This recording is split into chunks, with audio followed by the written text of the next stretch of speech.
adalah anak bagi hamba perempuan engkau. Siapa dia? Mak kita.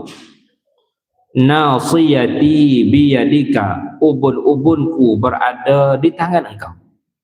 Maksudnya ubun-ubun ni maksudnya diri kita ini berada di dalam kekuasaan Tuhan.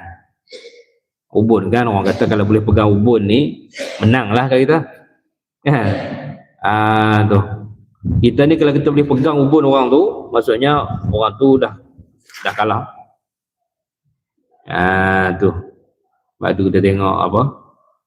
Kalau filem-filem dulu something dia boleh pegang apa ubun-ubun, maksudnya dah KO dah orang tu. Tu.